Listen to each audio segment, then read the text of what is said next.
The grand mahogany library of the Mercer estate in Potomac, Maryland, always smelled of expensive tobacco, rain-soaked boxwood, and conditional worth. For 18 years, Jacqueline had existed within those walls as a structural deficit, a living, breathing ledger error that her biological mother, Eleanor Mercer, constantly sought to balance or strike out entirely. On the evening Jacqueline returned with her official appointment letter as the top-ranked candidate for the elite Special Operations Aviation pipeline, there was no celebratory toast.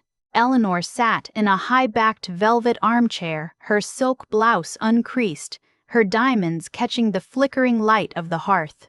Beside her stood Cassandra, Jacqueline's elder sister, swirling a glass of vintage Cabernet with the practiced, effortless indifference of a true corporate heiress. Jacqueline stood rigid near the threshold, still wearing her worn flight jacket, holding the heavy, gold-embossed Department of Defense folder containing her pilot track placement and a full National Defense Fellowship. "Put it down," Eleanor said, her eyes never leaving her social calendar. Jacqueline stepped forward, placing the folder on the polished obsidian desk. Eleanor picked it up with 2 manicured fingers, glanced at the official seal of the Department of Defense, and let out a dry, rhythmic laugh. "An aviation commission?" Eleanor murmured, tossing the folder back onto the desk. "You spent 4 years crawling through the mud to earn a piece of paper that pays less than our regional logistics coordinators make in a weekend? You are a financial liability to this family, Jacqueline. Your only value to this name is a strategic marriage to a banking asset. My empire, my legacy, and my capital belong strictly to your sister Cassandra's corporate throne."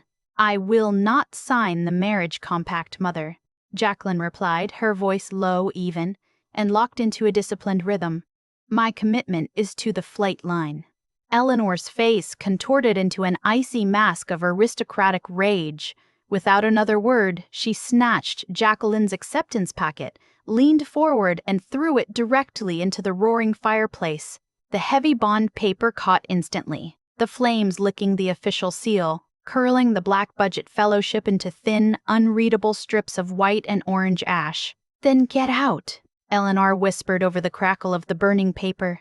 "Walk out that door with nothing but the clothes on your back. Let's see how long your flight line keeps you alive when the Mercer safety net is gone." Cassandra offered a sharp, mocking smile from the couch. "Let the adults handle the real power, Jackie. Someone has to run the actual boardrooms while you're out cleaning windshields in a hangar." The storm broke over the Potomac at midnight. Torrential rain lashed against the windows of the Mercer mansion, but inside her bedroom, Jacqueline didn't pack a single designer dress, luxury accessory, or credit card associated with her family's wealth. She reached into the back of her closet and pulled out 2 heavy, olive-drab canvas navy duffel bags, the rugged rucksacks her grandfather had carried through the gray waters of the Pacific. Inside, she packed 3 sets of working utilities, her tactical boots, her navigation logs, and exactly $64 in cash. She didn't leave a note. She didn't say goodbye. As she stepped out of the side entrance into the pitch-black gale, the freezing rain soaked through her jacket within seconds. She didn't look back at the gilded estate.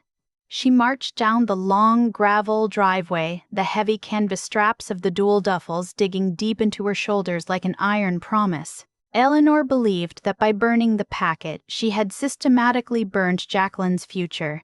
She believed her daughter would break under the pressure of isolation, put on a silk dress, and return to sign the banking merger just to escape the harsh reality of the streets. But she failed to calculate the raw iron in Jacqueline's spine. Jacqueline walked 4 miles through the flooding coastal roads until she reached the military transit station. When she stepped onto the gray transport bus, her clothes dripping wet and her hands cold, she didn't feel fear. She felt an overwhelming sense of liberation. The Mercer name meant nothing out here in the dark. She was entering a world where survival wasn't inherited or bought across a mahogany table. It was forged in the mud, the sweat, and the absolute silence of the midnight sky. 2 years later, the soft carpets of Potomac were a distant memory, replaced by the abrasive sting of salt spray, diesel exhaust, and the bruising realities of special operations aviation training.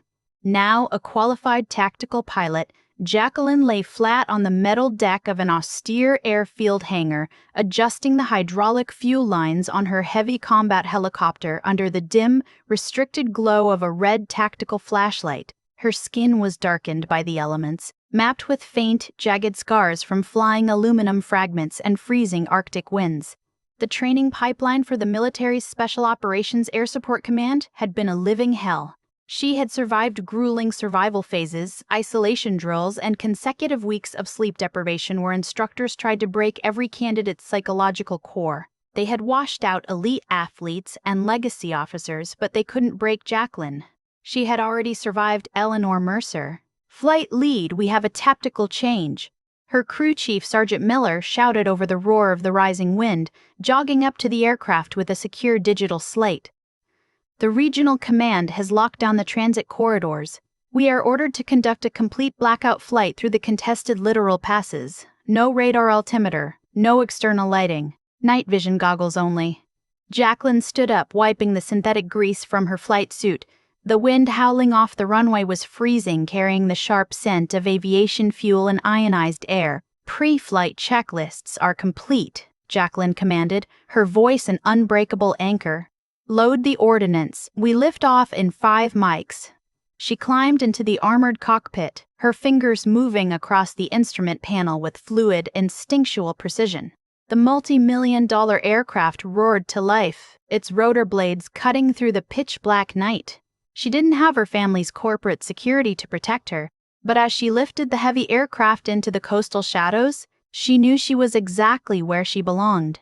The true test of her soul came in the volatile, blood-slicked skies of the Horn of Africa in the winter of 2023. The rescue mission was classified under a restricted special operations line, but the intelligence layout had disintegrated within minutes of arrival. Jacqueline was piloting a heavy, armed MH-47 Chinook helicopter, tasked with extracting an isolated tactical command unit trapped on a burning ridge after their position had been overrun by heavily armed hostile militia forces.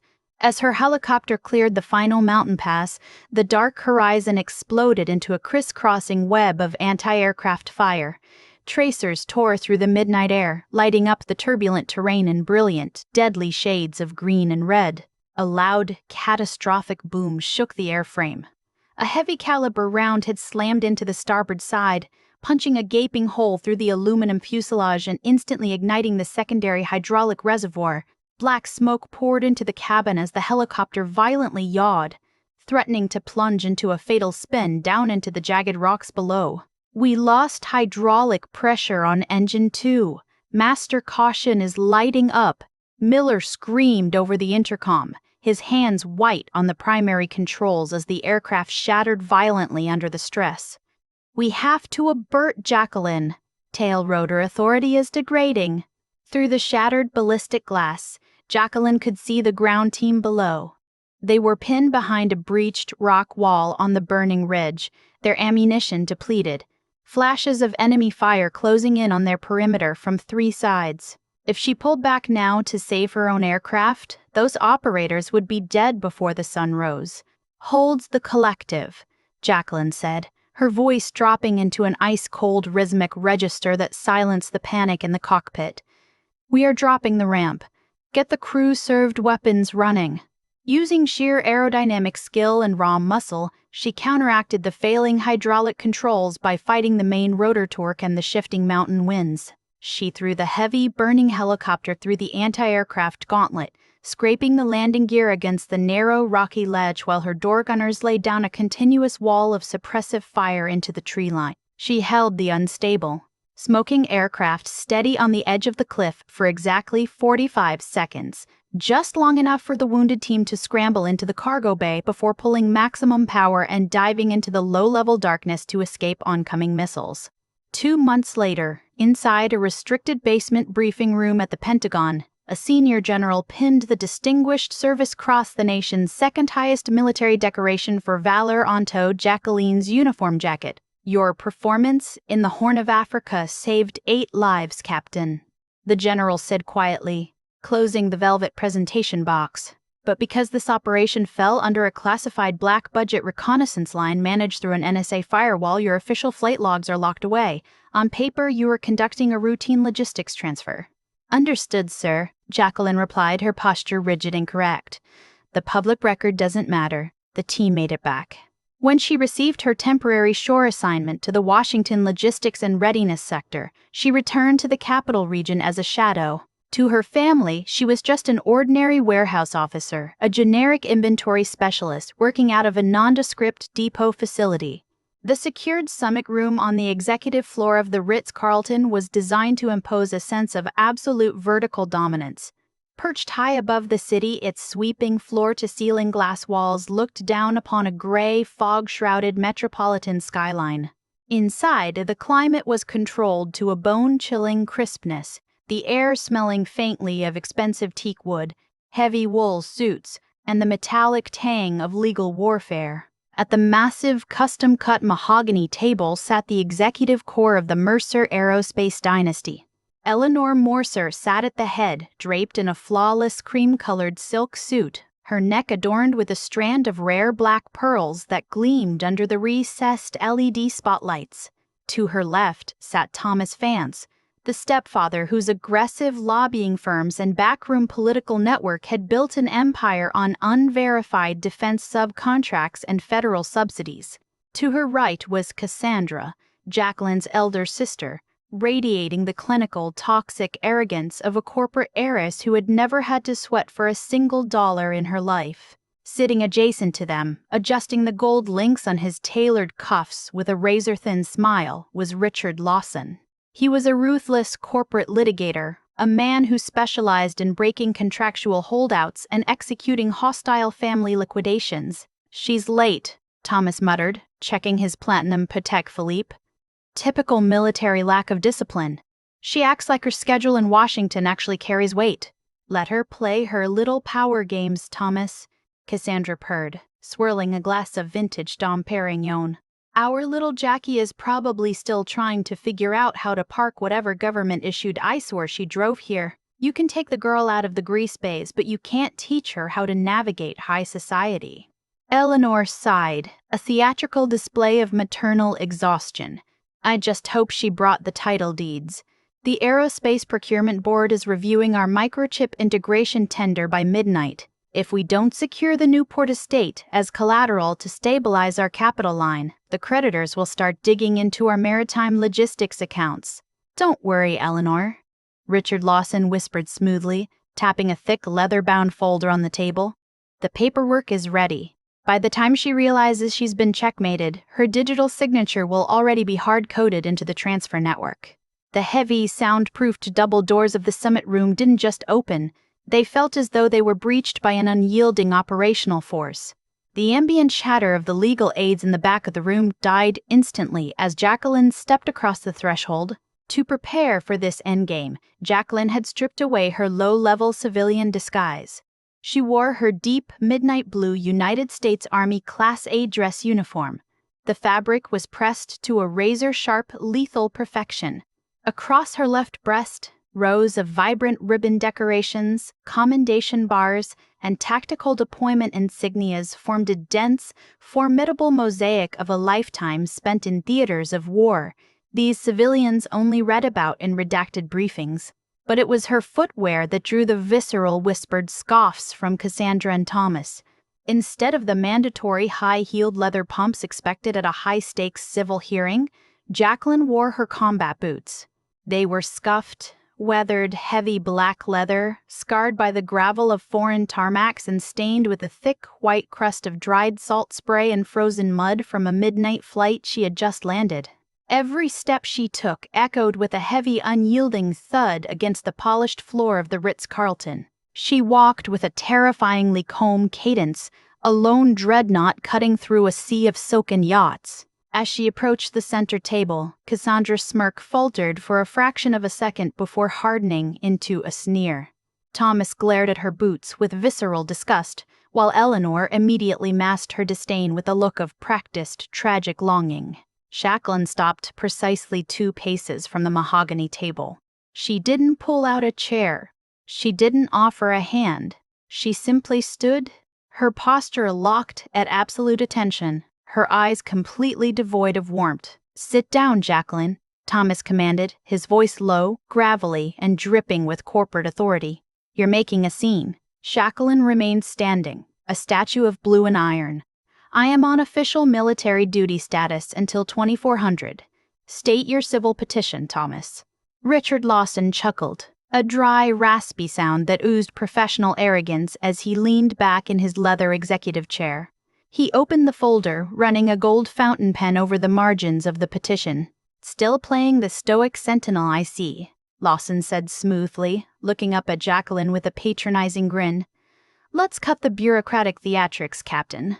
You sit in a comfortable, air-conditioned warehouse office in Washington, hoarding a bloated security allowance and a federal salary funded by American taxpayers, while your family actually does the heavy lifting of running a national defense enterprise. You've isolated yourself from your familial obligations." Cassandra took a slow, deliberate sip of her champagne, leaning forward to look up at her sister with an expression of pure venom. "Lawson is right, Jacqueline." Cassandra laughed, her voice cutting through the silent room. "You're just a glorified desk jockey. You just log cargo manifests and look pretty for recruitment posters, sis. Real power belongs to the elites who sign 9-figure defense subcontracts, driving the true domestic infrastructure of American aerospace. We are the ones moving the money that keeps the country running while you play with mechanics' tools." Jacqueline didn't blink. She didn't shift her weight. Beneath her uniform jacket, her tactical biometric watch silently monitored her vitals, displaying a clean, neon green line on the glass interface. Biometric log 1515 EST. Heart rate 60 BPM, respiration 12 breaths/min. Status nominal/ice. 3 years, Cassandra continued, her voice rising in malicious satisfaction. 3 years of absolute ungratefulness and exile. You ran away to the military, leaving us to the massive financial pressures of the Mercer legacy. And now, our aerospace firm requires immediate asset stabilization to close the defense contract. Sign the transfer deed for the Newport estate right here, right now, to pay the invoice for your exile. Lawson slid the leather folder across the mahogany surface, stopping it right before Jacqueline's gloved hands. The silence that stretched across the room after Lawson's demand was heavy, thick with the predatory expectation of the Mercer family. They waited for Jacqueline to argue, to defend her service, to show the raw emotional fractures they had spent her childhood creating. Instead, Jacqueline remained perfectly still. She looked down at the document, her eyes scanning the legal text, not with panic, but with the cold, analytical tracking of a pilot reading a target map. Thomas's patience snapped. The casual corporate demeanor he wore to boardrooms vanished, replaced by the aggressive, bullying tactics of a political lobbyist used to crushing resistance. He slammed his heavy hand and his crystal water glass down onto the mahogany table with violent force. The water splashed over the edges, pooling around the legal briefs, the sharp clatter echoing off the glass walls like a gunshot. "Look at me when your sister is speaking to you, girl," Thomas snarled, his face turning a deep, dangerous crimson. "You think you're untouchable because you wear that blue suit? You are an insignificant cog in a massive federal machine. Your mother built the foundation that allows you to even hold a security clearance." He leaned over the table, his shadow falling across the legal document. "You listen to me, Jacqueline," Thomas whispered, his voice dripping with malice. "You will sign that transfer deed today, in this room, or I will personally ensure your military career ends in a federal brig. I have the direct cell phone numbers of major media executives and 3 members of the Senate Armed Services Committee. I will launch a media smear campaign that will paint you as a corrupt administrative officer using her logistics position to financially sabotage a major national defense contractor." He checked his watch, leaning back with a sickening grin. "By 1700 hours, I can have an administrative freeze placed on your unit's funding. We will drag your name through the mud so thoroughly that your commanding officer won't even let you clean the grease traps, let alone manage an inventory manifest." As Thomas's echoes faded, Eleanor executed her part of the tactical sequence. Her expression shifted in an instant from cold, detached superiority to a display of deep, maternal tragedy. She reached into her Hermes bag, pulling out a delicate silk handkerchief to dab at the corners of her eyes, where perfect, engineered tears were beginning to form. "Jacqueline, how can you be so cold to your own flesh and blood?" Eleanor sobbed, her voice trembling with a hollow theatrical sorrow. "I carried you for 9 months. We gave you the Mercer name, the finest preparatory education money could buy, and you look at us as if we are your executioners. Your sister is working 18 hours a day to keep our family business afloat, and you won't even sign a piece of paper to help her?" She leaned forward, her pearls clicking against the edge of the mahogany table. "You stand there in your arrogant little uniform, looking down on the people who gave you everything." Eleanor wept, her voice dropping to a sharp, manipulative hiss beneath the fake sorrow. "You are destroying this family out of pure vindictive jealousy because your sister was chosen to lead the corporation. If you walk out of this room without signing that collateral agreement, I will personally hold a press conference outside your depot gates. I will let the world know exactly what kind of ungrateful monster the military is employing." Cassandra smiled maliciously behind her champagne glass, taking a slow sip as she watched her mother play the boardroom like an instrument. "Sign the papers, Jackie," Cassandra whispered, her eyes flashing with triumph. "Go back to your little warehouse in Washington. Let the elites handle the real power and the real capital. You're out of your depth." Jacqueline watched the display with a detachment that was entirely unnatural. She watched Eleanor's fake tears dry the moment the performance was over. She watched the veins pulse in Thomas's neck. She watched Lawson's self-satisfied smile as he held out the gold fountain pen. They believed they had her trapped on the secure floor of their chosen tower. They thought they were dragging a helpless administrative clerk to the slaughter. They had no idea they were sitting directly in her tactical kill zone, calmly walking straight toward the edge of a cliff. Inside her midnight blue uniform jacket, Jacqueline handled her tactical breathing pattern, keeping her heart rate locked flat at exactly 60 beats per minute. The insults, the threats of political ruin, the emotional blackmail, and the weaponized maternal tears washed over her like water against the pressurized hull of an aircraft. Her training in the Special Operations Aviation Commands had taught her how to survive in environments where a single spike in adrenaline could be fatal. She had operated in blackout corridors where the ground was invisible and the sky was filled with surface-to-air missiles. This room was nothing more than an unarmored target box. She checked the digital interface of her watch. 15:20. She looked up, her gaze locking directly onto Richard Lawson, ignoring the family entirely. "Counselor Lawson," Jacqueline said, her voice a flat, razor-sharp line of ice that cut through the residual tension of the room. "Under Title 10 of the United States Code, Section 931, the extortion of a federal officer under operational cover carries a minimum federal sentence of 15 years. I suggest you start reviewing your own defense strategy." Before Lawson could react, Jacqueline reached into her pocket, not for a pen, but for an encrypted command slate. The trap was set, and she was about to pull the trigger. The silence within the secured summit room of the Ritz-Carlton did not simply return. It solidified into something cold, heavy, and structurally absolute. Federal Oversight Magistrate Arthur Sterling sat at the center of the judicial bench that had been rapidly assembled for this emergency operational session. His silver hair was cropped with rigid military precision, and his eyes had the hard, unyielding clarity of a jurist who had spent 40 years dismantling corporate corruption within the military-industrial complex. "Counselor Lawson." Magistrate Sterling's voice was a low, resonant rumble that cut cleanly through the ambient hum of the high-altitude ventilation system. "The court is now in executive session. You may present the core justification for this emergency property injunction."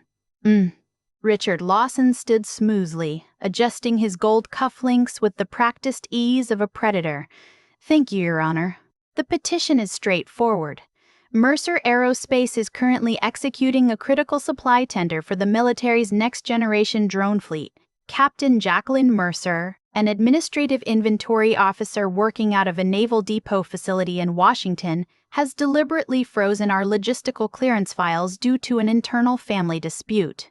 We ask the court to compel the immediate transfer of her Newport estate to serve as capital collateral, stabilizing the contract. Magistrate Sterling didn't look at Lawson. His eyes were locked onto the secure, triple-firewalled federal monitor embedded directly into the obsidian bench, a top-tier, restricted intelligence data file carrying an elite national security header had just bypassed the hotel's localized encryption layer. Operation One-Esquation Night Stalker. Doc Squinix Night Stalker. As the judge's biometric thumbprint pressed against the glass sensor, the document unspooled. The room went dead silent as Magistrate Sterling's entire posture locked into absolute rigidity. The casual indifference and magisterial boredom on his face vanished in an instant, transitioning into absolute wide-eyed horror. His eyes tracked the high-security stencils, the black budget allocations, and the supreme cryptographic signature buried deep within the metadata. Name: Jacqueline Mercer. Rank: Lieutenant Colonel, United States Army. Call sign: Phoenix Ever 1. Status: Sector Chief for the Defense Intelligence Agency, DIA, and Director of High-Risk Aerospace Procurement Enforcement. The captain insignia she wore during her depot duties wasn't her rank. It was her active operational cover while auditing a corrupted domestic aerospace network. Eleanor smiled thinly, leaning toward Cassandra. Look at the judge. He's appalled by her lack of corporate respect. It's over. They didn't see that Magistrate Sterling's hands were visibly shaking against the mahogany bench. Your Honor, Richard Lawson prompted, his voice carrying a polite but sharp edge of impatience as he goggled toward the digital signature pad. Should we pass the authorization slate to Captain Mercer now? Magistrate Sterling didn't answer the lawyer. Slowly, with a heavy, deliberate movement, the federal judge pushed his high-backed chair away from the bench. His gaze locked onto Jacqueline, who sat perfectly still at the defense table, her midnight blue uniform immaculate, her posture unyielding, her pulse holding its unbreakable, steady 60 beats per minute. The judge stood up. It wasn't the standard movement of a magistrate commanding a room. It was the sharp, instinctual reaction of a veteran confronted by a living legend. Before the stunned gaze of the entire room, the senior federal magistrate stepped down from his elevated bench. He walked directly past the corporate lawyers, stopped exactly 2 paces from Jacqueline, and brought his right hand up to his brow in a crisp, flawlessly executed military salute. His arm trembled slightly with an overwhelming surge of raw, unadulterated emotion. Lieutenant Colonel Mercer, Magistrate Sterling's voice cracked, thick with a profound reverence that froze the entire room in absolute shock. This court, and my family, stand forever in your command. What is the meaning of this? Eleanor stammered, leaping to her feet, her pearls rattling against her silk suit. Your Honor, she is a captain, a warehouse clerk. Why are you saluting her? Silence, Eleanor.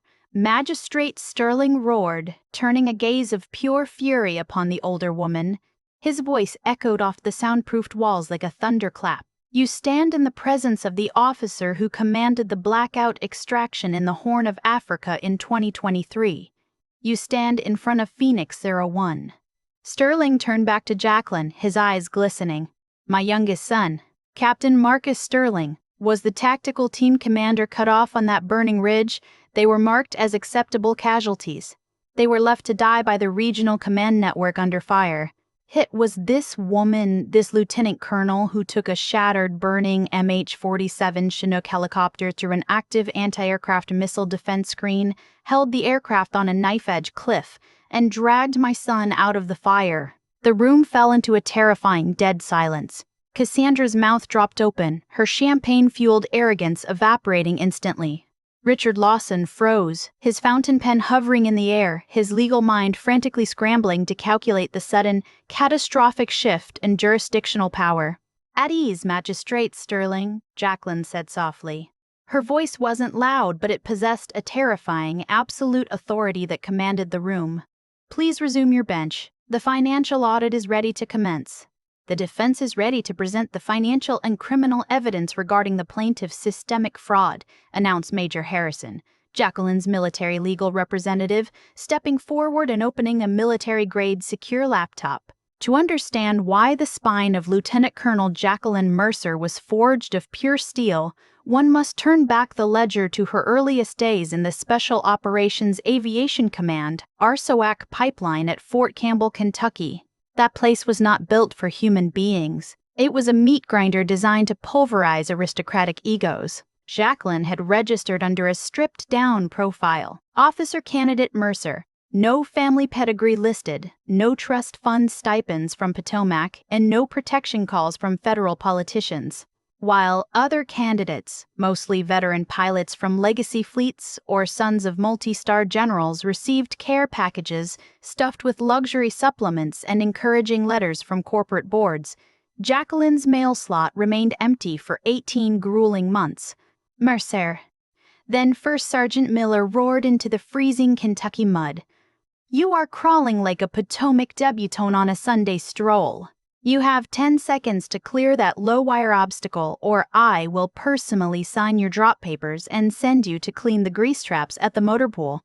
Jacqueline didn't answer. Her mouth was full of grit, her jaw clenched tight enough to split her gums. Her field jacket was waterlogged, weighing an extra 10 pounds from the thick clay, but her hands kept digging into the gravel. She didn't think about the exhaustion. She thought about Cassandra's smug smirk over a glass of Cabernet. She thought about the hearth fire that had turned her future into smoke. Every inch of mud she crawled through was a silent strike against the Mercer name. The ultimate test came during the Survival, Evasion, Resistance, and Escape Series Level C course, the highest tier reserved for strategic aviators.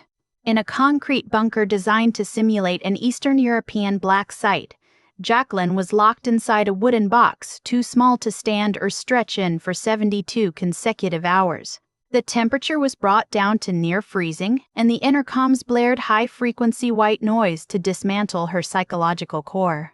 When the instructors finally pulled her out, her body was shaking violently, her joints locked from the cold. They threw her onto a steel chair beneath a blinding halogen spotlight. "Sign it," a mock interrogator said coldly, sliding a voluntary withdrawal form across the table. "Sign the paper, and you go back to hot baths in Maryland. Your mother called, candidate. She's ready to buy you out of this hell." It was a psychological trap, using back-end data to exploit her personal history. Jacqueline looked up, her eyes bloodshot from sleep deprivation but burning with an unyielding, feral intensity. She spat blood onto the concrete floor. "Tell that woman," Jacqueline rasped, her voice dry as desert sand, "that my death in this room won't give her a single dollar of collateral. Go sign your contracts with the devil." The chief instructor, standing behind the one-way mirror, slowly lowered his headset. He turned to his tech sergeant. "What's her biometric state?" "Heart rate is holding flat at 62 BPM throughout the stress cycle, sir. No panic spikes. Her psychological frame is a total glacier." "Pass her," the chief instructor commanded. "Enroll her in the DIA's classified blackout program. We just found our lead pilot for Operation Phoenix." From that crucible, the call-signed Phoenix 01 was born. The next 2 years were a blur of classified operations beyond the margins of the map. No regular military radar was permitted to track her MH-47 Chinook. She flew through the jagged wadis of Yemen, the dead marshes of South America, and finally into the volatile skies of the Horn of Africa in 2023. But Jacqueline's world was no longer confined to an armored cockpit. When her warfare shifted from anti-aircraft fire to binary code on the global supply market, she was appointed Director of High-Risk Aerospace Procurement Enforcement for the DIA. Operating deep within Fort Meade, she established a specialized counter-fraud unit, 6 elite cryptologists working out of a secure facility. "Colonel," Technical Sergeant Vance reported, projecting a stream of data onto the secure wall monitors, "we caught an anomalous transaction from Mercer Aerospace's offshore accounts. $15 million moved from a shell company in Grand Cayman to an industrial steel provider at the port of Qingdao. But the defense manifest claims it's grade 5 aerospace titanium for the X-44 drone program." Jacqueline stood behind him, arms crossed, her operational utilities immaculate. They're gutting the supply line. Grade 5 titanium costs 8 times more than cheap carbon-doped steel. Cassandra is trying to skim the difference to cover her fraud liabilities from that Ohio escrow scam. Do we pull the trigger and freeze the corporate network, Commander? Not yet, Jacqueline replied, her eyes reflecting the cold blue light of the terminals. Thomas Vance is currently lobbying the Senate Armed Services Committee for an audit exemption under National Security Proprietary Secrets. If we strike now, his political allies will bury the investigation. Let them import the counterfeit alloys. Let them sign the physical compliance verification at Baltimore. I want the trap so tight that not even Richard Lawson can find a loophole. For 8 months, Jacqueline lived a double life. By day, she wore grease-stained coveralls, pushing inventory carts at the Anacostia Logistics Depot, enduring the patronizing looks of regular logistics officers and the occasional venomous call from her family demanding asset liquidations. By night, she sat at an NSA terminal authorizing satellite surveillance on Mercer aerospace cargo ships crossing the Atlantic. She knew every move they made. She knew Eleanor had purchased her black pearls using money skimmed from the company's mechanics benefit fund. She knew Cassandra's Miami penthouse was paid for by the very military trust fund Jacqueline had used to buy her sister's freedom. The Mercer family's arrogance had blinded them, leading them straight into a tactical kill zone meticulously coded with an Operation Night Stalker. Night Stalker. Doc Sachs.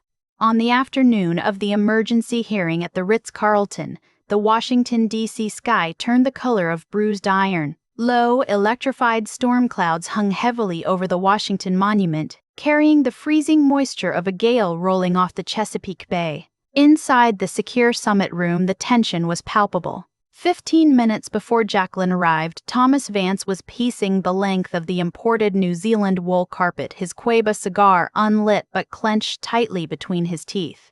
Richard, Thomas snapped, turning toward Lawson with the raw agitation of a political boss who smelled danger.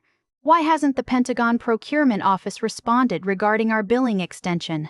And why has our logistics liaison at the Baltimore terminal been radio silent for 4 hours?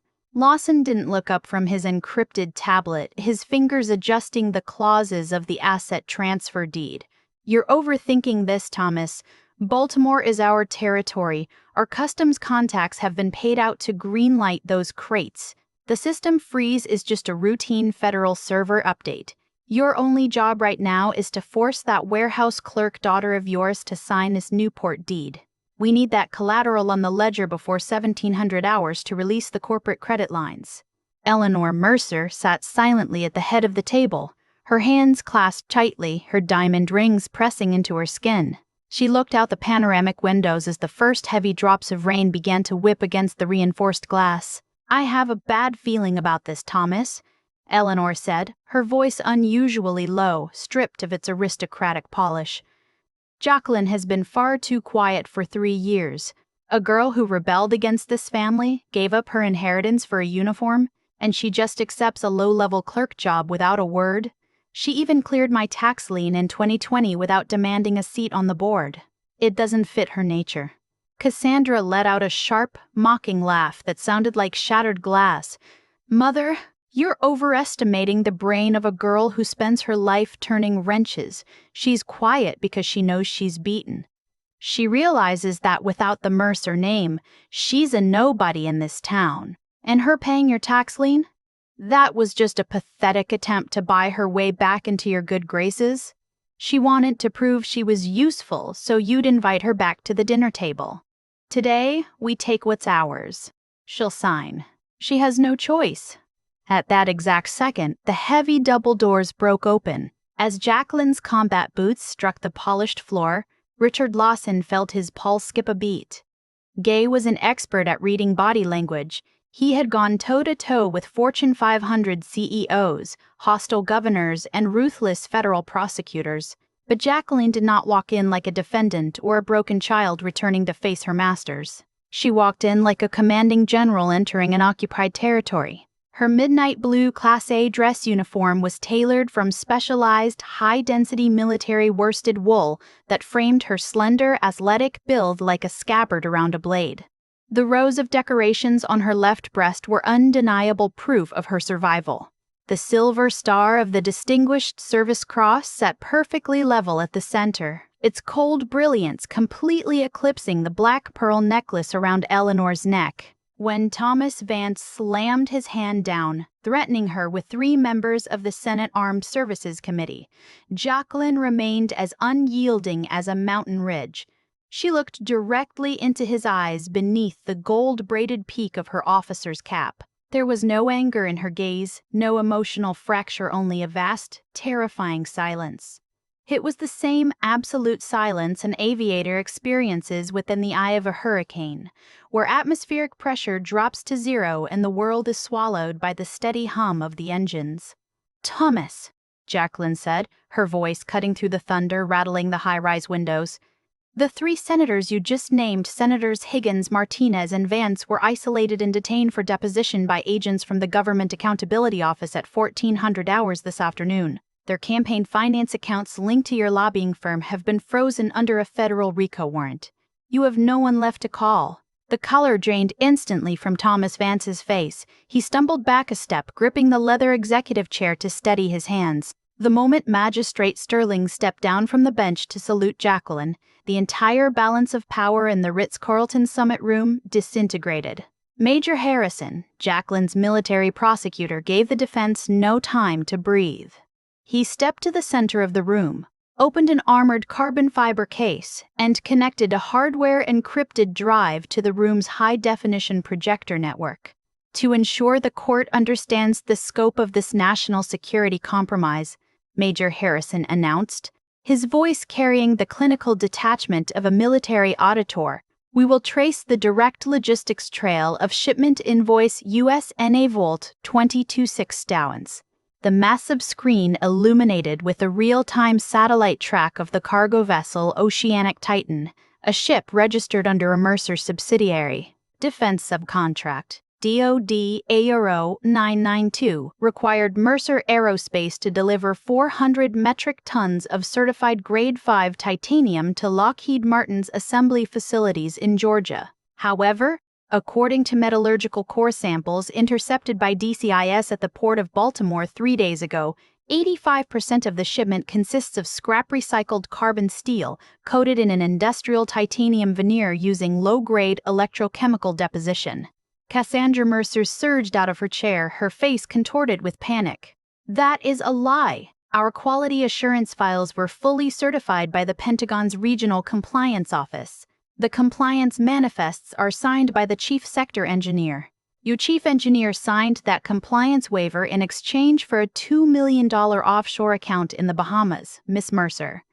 Major Harrison cut her down, clicking to the next slide. An audio file executed and Cassandra's own voice echoed clearly through the high-altitude room's audio system. "Just run an 80-20 blend. Those damn pilots won't tell the difference when the airframe is at 30,000 feet anyway. By the time the structural fatigue cracks the main spar, we'll have already cycled the capital out of the contract." Oh. The room fell into a silence so absolute that the rain running down the exterior glass sounded like an executioner's drumbeat. Eleanor Mercer slowly turned her head to look at her eldest daughter, her eyes wide with horror and disgust. She wasn't disgusted by the crime, she was disgusted by the sheer stupidity that had left an undeniable digital signature. "Richard," Eleanor whispered, her voice cracking as she reached out blindly toward Lawson. "Fix this. Use the emergency contingency reserves. Pay whatever it takes." But Richard Lawson was already gone. The corporate litigator had spent his career navigating gray spaces, but he knew a 20-year federal treason indictment when he saw one. He had already unmounted his secure data drive, leaving the Mercer network exposed on the table like a sacrifice to Magistrate Sterling, and slipped through the rear exit without a backward glance. As the DCIS tactical agents advanced, Cassandra began to shriek a wild, desperate sound stripped of all aristocratic dignity. Her designer silk gown caught on the armrest, tearing open down the seam, but the federal agents showed no hesitation. They pinned her arms behind her back. locking her wrists in industrial steel directly over the mahogany table, right through the spilled puddles of vintage Dom Perignon. "Jacqueline, you absolute bitch!" Cassandra screamed, her mascara running down her pale face. "You used your deployment pay to bail us out in 2023 just to set us up for this? You planned this 3 years ago. You're a monster." Jacqueline looked at her sister across the span of the custom-cut table. It was a distance of only a few feet, but it separated two entirely different worlds. "I didn't authorize that disbursement in 2023 for you, Cassandra," Jacqueline said, her voice dropping into a quiet register that carried the weight of a final verdict. "I did it because Chloe was 4 months old. I didn't want an infant spending her first year in the visiting room of a federal penitentiary. I gave you a chance to walk away, to use that liquidation to rebuild an honest operation. Instead, you used the freedom I bought you to purchase counterfeit alloys that would send service members like me crashing out of the sky. You weren't ruined by me, Cassandra. You were ruined by your own insatiable greed." She looked down at Eleanor, who had slid completely out of her chair, her knees hitting the wet carpet as she reached out for the hem of Jacqueline's trousers. The manicured hands that had once thrown Jacqueline's future into the fire were now trembling, ruined by the sudden collapse of her empire. "Jackie, please." Eleanor sobbed, her voice breaking into a pathetic wail. "I was wrong. I was wrong about the letter. I was wrong about the letter. I was wrong about everything. But I am your mother. You can't let our name be dragged through the national media. You're a colonel. You have the authority to stop this." Jacqueline stepped back, clearing her boots from her mother's grasp. The heavy rubber tread of her combat boot ground a crystal shard of the broken wineglass into dust with a sharp, definitive crunch. "The Mercer name you are begging to protect," Jacqueline said, her eyes looking down at the broken matriarch without a shred of warmth, "died the night you threw my life into the fireplace 15 years ago. You chose capital over your child. Today, the federal authority I carry is reserved for the soldiers on the line, the ones who don't have a Newport estate to leverage, the ones who only have one life to give to this country. I don't negotiate with parasites, Eleanor. This audit is closed. Time is a brutal but honest filter. Within 3 years of the Ritz-Carlton execution, the memory of Mercer Aerospace had been thoroughly expunged from the Capitol's defense registry. The historic Potomac estate was seized under asset forfeiture and converted into a specialized rehabilitation center for wounded combat veterans. The grand mahogany library, which had once smelled of expensive tobacco and conditional worth, was repainted in bright, warm tones, filled with the laughter and recovery of soldiers returning from distant shores. Outside Atlanta, in a modest 2-bedroom apartment situated near a rumbling commercial rail line, Eleanor Mercer sat at a plastic kitchen table. Her hair had gone completely white, stripped of the expensive maintenance of her old life. She wore a simple, faded sweater from a department clearance rack, her hands rough from the manual chores she now had to perform herself. She turned on a small, outdated television set. On the evening news, a broadcast was covering the dedication of the new Strategic Air Readiness Command at Fort Belvoir. The camera panned across the VIP stands, showing 4-star generals and cabinet secretaries standing at attention. And there, standing near the podium, was a woman in an elegant, cream-colored trench coat over a simple dark navy dress. She no longer wore a uniform, and the heavy rows of medals were packed away in a secure archive, but her posture was unmistakable. Beside her stood a broad-shouldered man, his large hand holding hers with absolute devotion. And right in front of them was a 6-year-old girl with thick brown curls, laughing as she waved at a stealth transport helicopter performing a flyover against the bright blue sky. Eleanor pressed her trembling, worn palm against the glass of the television screen, tears of quiet, unmitigated regret running down her face. She recognized the child. It was Chloe, her granddaughter.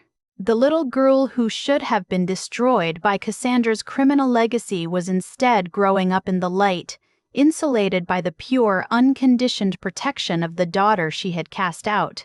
She wanted to call, she wanted to write, but she knew she no longer possessed a place in that ledger. The 4 miles she had forced Jacqueline to walk through a midnight storm 15 years ago had become an infinite distance between two completely different worlds. At Fort Belvoir, the summer wind swept through the green oak trees, carrying the clean scent of cut grass and the open water of the Potomac.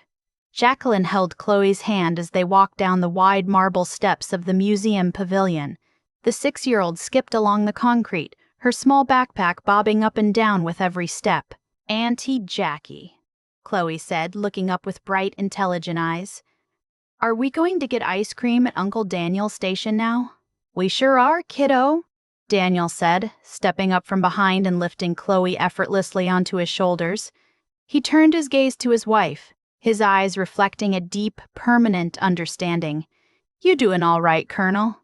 Jacqueline smiled, a full, unobstructed smile that held no residual shadows of the past.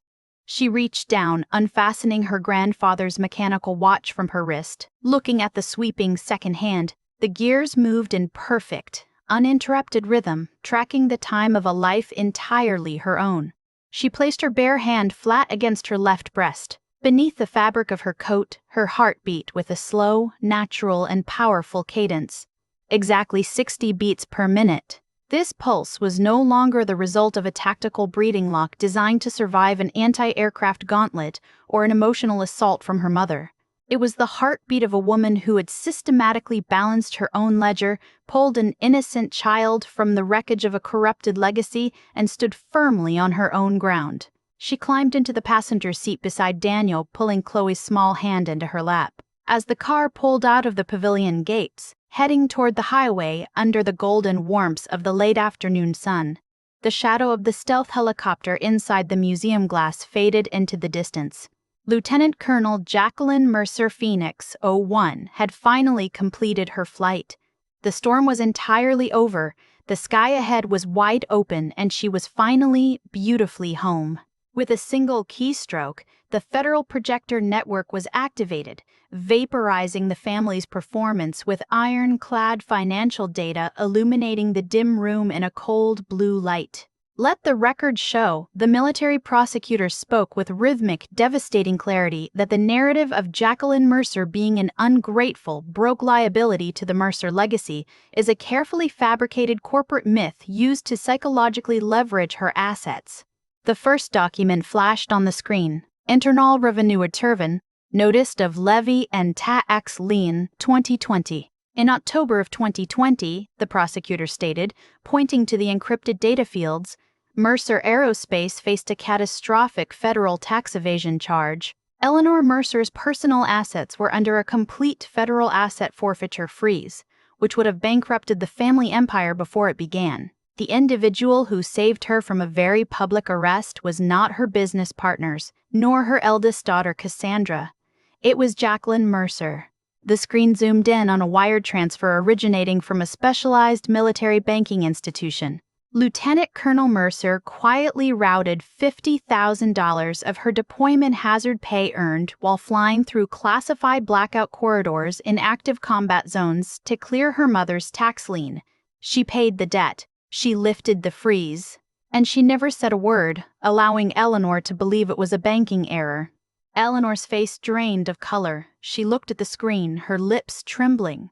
"No, that can't be. Thomas told me he settled that." "Thomas didn't have the capital, ma'am," the prosecutor corrected coldly. The prosecutor clicked the controller, transitioning to the next highly encrypted slide. State of Ohio v. Cassandra Mercer, fraudulent ESCR and trade lemire, quote adif quote, escalation, trade violation, 2023. 2 years later, the prosecutor continued, his voice dripping with professional disdain. Cassandra Mercer engaged in a predatory aerospace manufacturing escrow scam in Columbus, Ohio, resulting in a court-ordered asset forfeiture and a massive civil fraud penalty. To prevent a public scandal that would destroy Mercer Aerospace's defense bidding status, Lieutenant Colonel Mercer authorized a blind disbursement from her personal military commendation trust fund. She covered the liability debt. She bought your silence, Cassandra. She bought your freedom. Cassandra sat paralyzed, her eyes pinned to her own signature on the Ohio court settlement next to the routing numbers of the trust fund she had just claimed Jacqueline was uselessly begging for crumbs from. For years, the prosecutor stated, his voice booming through the Ritz-Carlton suite, "This family has survived on the blood money of the officer they mocked. You did not build an empire. You simply bled her assets from afar, completely oblivious to the fact that her shadow was the only thing keeping you out of a federal penitentiary." Richard Lawson slammed his hands down on the table, desperately trying to find a loophole. "Your Honor, this is a domestic dispute. It has no bearing on the validity of the current defense procurement contract. Mercer Aerospace is offering the Newport estate as collateral to secure the next-generation drone fleet alloy tender. The business is sound." "The business is a criminal enterprise," Jacqueline spoke. She stood up. The silence that followed her movement was absolute. She tapped her terminal screen and the document, Operation Furchive, Night Stalker. Docs executed its terminal command sequence across the federal defense network. "The Newport estate you have spent the last 3 hours attempting to extort from me," Jacqueline said, looking directly into Cassandra's panicked eyes, "was intended to be used as collateral for your new supply contract with the Department of Defense. A multi-million-dollar defense subcontract Cassandra is trying to leverage under that very folder." She leaned forward, placing both hands flat on the table, her gaze pinning her sister to her seat. 3 weeks ago, the Defense Criminal Investigative Service, DCIS, intercepted a shipment at the Port of Baltimore. The alloy your company, Mercer Aerospace, imported from an unverified black market supplier, was not aerospace-grade titanium. It was a cheap, structurally flawed counterfeit alloys that would fracture under electromagnetic stress, sending American drone assets crashing out of the sky and ruining our national defense lines. Eleanor choked on her own breath, her hands shaking violently as she gripped her designer purse. That's a logistical mistake. An unverified subcontractor. You signed the verification manifest yourself, Eleanor," Jacqueline whispered, her voice a chilling promise of doom. "And Cassandra authorized the payment to the shell company in the Cayman Islands. You traded the lives of American service members for profit margins." On the massive projector screen, the docs file executed its final, irreversible macro. The word "terminated" appeared in massive blood-red block letters across the Mercer Aerospace corporate profile. Directly beneath it, an automated network command line began to scroll at lightning speed. Plain text. DCIS.command, size docs lof, networks, lisher ors, wies 3 hints, easy row, Phoenix 01, zisher Mercer. Pentagon, logistics, liquidate, torquemining, Flynn. Selvly insects leth. Effective, immediately. Federal, reserve, blacklist, Mercer Aerospace. "The file isn't just an audit report, Eleanor," Jacqueline said, her eyes flashing with the cold brilliance of a supernova. "It is an automated, top-tier executive warrant. The commanding officer who signed the federal asset seizure warrant, liquidated your corporate credentials, and initiated the total blacklist of Mercer Aerospace is none other than Lieutenant Colonel Jacqueline Mercer." The heavy oak doors of the hearing room flew open with a resounding bang. 6 federal marshals, flanked by specialized agents from the Defense Criminal Investigative Service in tactical vests, poured into the room, cuffs drawn. Thomas Vance jumped to his feet, his face red, his chest heaving. "You can't do this.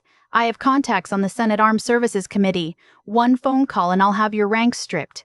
"The Senate Committee answers to the Joint Chiefs, Thomas," Magistrate Sterling cut in from the bench, his voice cold as ice. "And the Joint Chiefs gave Lieutenant Colonel Mercer ultimate enforcement authority over this sector 3 months ago. Your political connections are worthless here." The heavy, rhythmic clicking of federal steel handcuffs echoed through the secured summit room of the Ritz-Carlton like the sharp cocking of rifles. It was a precise, technical sound that cut cleanly through the high-altitude hum of the ventilation system. Richard Lawson had already frantically packed his briefcase, unilaterally withdrawing his firm's legal representation to save his own skin, leaving the family completely exposed and utterly isolated within the walls of their own shattered illusion. Cassandra Mercer sat paralyzed, her fingers frozen around the stem of her champagne glass. The predatory, superior smirk that had been etched into her face for years didn't just falter, it collapsed into a mask of raw, visceral terror. "No," Cassandra whispered, her voice high and reedy, like a child realizing the floor had dropped out from beneath her feet. "No, this is wrong. I am the executive vice president. I sign the 9-figure contracts. Jackie, tell them. Tell them this is just an inventory error. You're the one who works in the basement." The lead DCIS tactical agent, a broad-shouldered man wearing a black ballistic vest with federal insignias, stepped into the well of the courtroom. Before Cassandra could pull her hands away, the agent reached down, grabbed her wrists, and brought them behind her back. The heavy, industrial steel handcuffs clicked shut with 2 rapid, definitive strikes. "Ah, get your hands off me!" Cassandra shrieked, her body convulsing as she tried to pull away from the iron grip of the law enforcement officer. The expensive crystal champagne glass slipped from her fingers, hitting the mahogany table before shattering against the floor, pooling vintage wine around her designer leather heels. "Mom! Thomas, do something! They can't do this to me!" Eleanor and Thomas Vance stared in mute terror. Thomas, the aggressive lobbyist who had spent decades buying access to congressional offices over steak dinners, looked as if his entire circulatory system had slowed to a crawl. They sat frozen, watching their paper kingdom turn to absolute ash in the span of 90 seconds. Every shell company, every offshore escrow account, every piece of real estate they had used to leverage their social status was being erased from the federal grid, deleted by the very daughter they had thrown out into a midnight storm. Eleanor Mercer looked from her eldest daughter's weeping form to the silent, blue and gold statue of her youngest daughter. The maternal arrogance that had defined Eleanor's existence shattered into jagged, unfixable pieces. She realized with a wave of sickening horror that the girl she had treated as a worthless financial liability was the absolute master of her fate. With a ragged, desperate sob, Eleanor slid out of her executive leather chair. Her knees hit the hard floor with a dull thud, her ivory cashmere suit soaking up the spilled liquid on the carpet. She crawled 2 paces forward, her diamond-encrusted fingers reaching out toward the scuffed, salt-crusted combat boots of her youngest daughter. "Jacqueline, please," Eleanor wept, her voice breaking into a guttural, desperate wail that carried no maternal dignity. "I am your mother, Jackie. I carried you for 9 months. You can't let them drag your sister to a federal prison. She won't survive a week in a place like that." Jacqueline didn't look down. She stood completely rigid, her chin tucked, her eyes fixed on the distant horizon outside the Ritz-Carlton windows.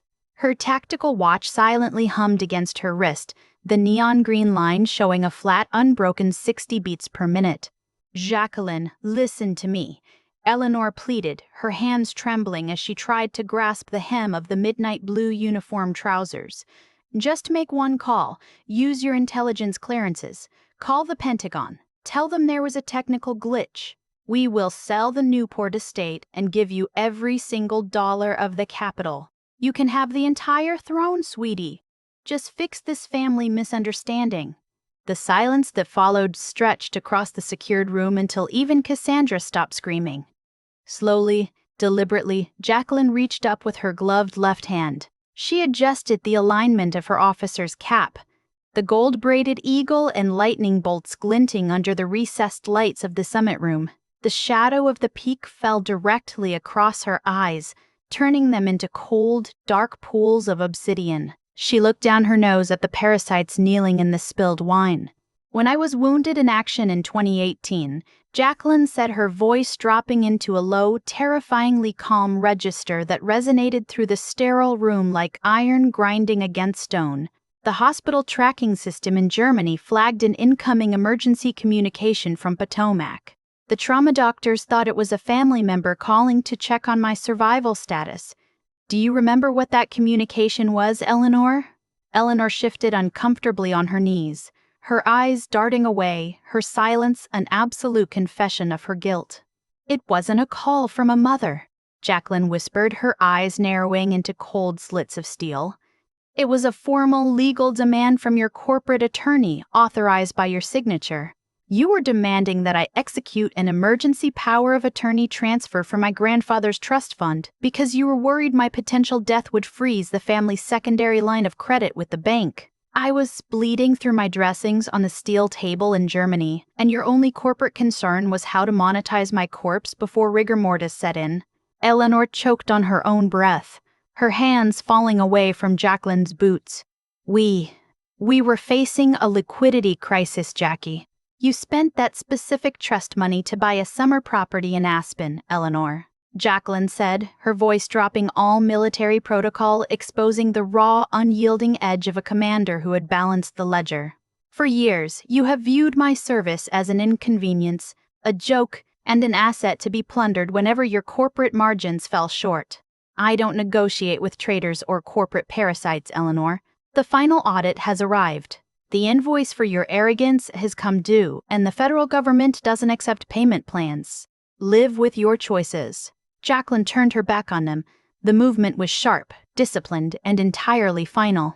From the shadows near the security perimeter of the summit room, a tall, broad-shouldered man stepped out into the light. He wore a simple, rugged, charcoal gray jacket over a dark flannel shirt, his work boots clean but showing the clear signs of heavy, manual labor. This was Daniel, her husband, a veteran combat firefighter who had spent the last several years standing as an unbreakable wall between Jacqueline and the toxic fallout of her biological family. Daniel stepped forward, his massive calloused hand reaching out to gently take her gloved hand. His grip was warm, solid, and entirely safe. "Are we clear, Colonel?" Daniel asked softly, a faint, supportive smile tugging at the corner of his mouth. Jacqueline looked up at him, the icy, terrifying mask of Phoenix 01 softening for the first time in hours. She squeezed his hand back, her fingers locking into his. "The objective has been secured, Daniel," she said quietly. "The area is officially cleared."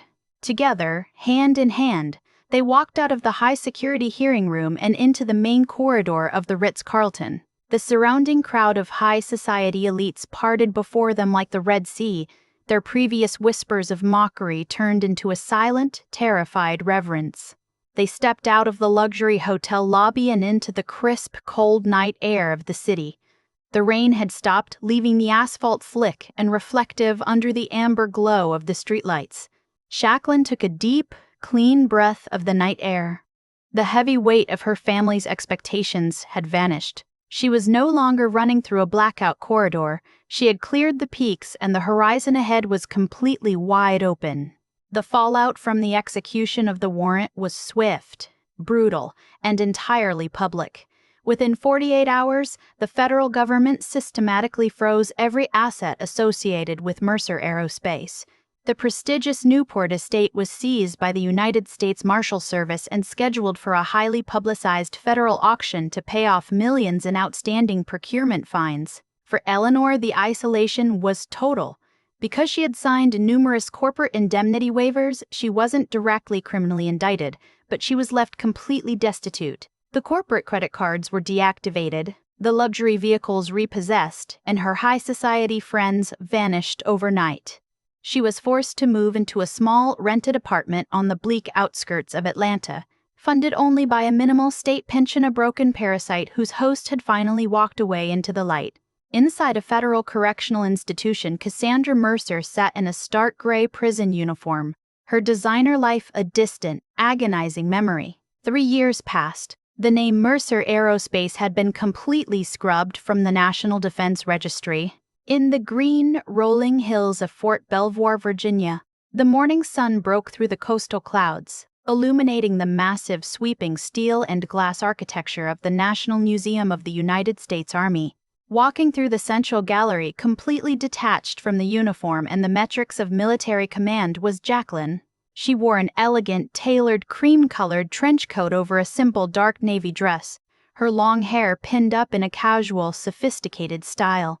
She looked younger, lighter, as if the heavy gravitational pull of her family's past had been entirely neutralized. Holding her left hand was Daniel, his presence as steady and reassuring as it had always been through the storms. But it was the little girl holding Jacqueline's right hand that drew the entirety of her focus. This was Chloe, Cassandra's daughter. When the Mercer empire collapsed and Chloe was abandoned by her father to avoid public scandal, Jacqueline didn't hesitate for a single second. She had utilized her immense personal resources and status to initiate an emergency adoption proceeding, rescuing the innocent child from the foster network. She had pulled her niece out of the smoking wreckage of the Mercer family legacy, ensuring that the toxic cycle of corporate arrogance would end forever with the previous generation. "Look, Auntie Jackie," Chloe chirped, her small finger pointing up at the massive, dark aircraft suspended from the steel framework above them. "It looks like a giant shadow bird." Jacqueline stopped, looking up at the iconic, angular silhouette of a stealth transport helicopter hanging in the exhibition bay. It was a weapon designed to operate in silence, carrying the wounded out of the fire. "That's a very brave aircraft, Chloe," Jacqueline said softly, kneeling down on the polished floor so she was at eye level with the 3-year-old girl, gently brushing a stray brown curl away from the child's forehead. "It's designed to fly through the roughest storms without ever showing fear, just to make sure the people who are trapped can find their way back home to safety." "Is it safe now, Auntie?" Chloe asked, her big, innocent eyes looking from the dark airframe down into Jacqueline's face. "It's completely safe, sweetheart," Daniel said with a warm, deep laugh, stepping up beside them and gently hoisting Chloe up onto his broad shoulders. "Because the storm is completely over and the good guys won." Jacqueline stood up, her hands sliding back into Daniel's warm, calloused grip. She checked her mechanical watch out of old military habit, but the digital metric interface was gone. Her pulse was a calm, natural, and beautiful 60 beats per minute, driven no longer by the rigid discipline of tactical survival, but by the absolute, unbroken fulfillment of her own freedom. The family that had tried to trade her soul for capital margins was gone, their paper dynasty reduced to forgotten dust in a federal archive cell. She was Jacqueline Mercer. She was Phoenix 01. And she was, at long last, completely, proudly, and absolutely free. Every story teaches us something. Today's lesson is simple. Never judge someone's value by where they started. Judge them by what they overcame. Thank you for watching. If you enjoyed this story, please like, subscribe, and share your thoughts in the comments. See you in the next story.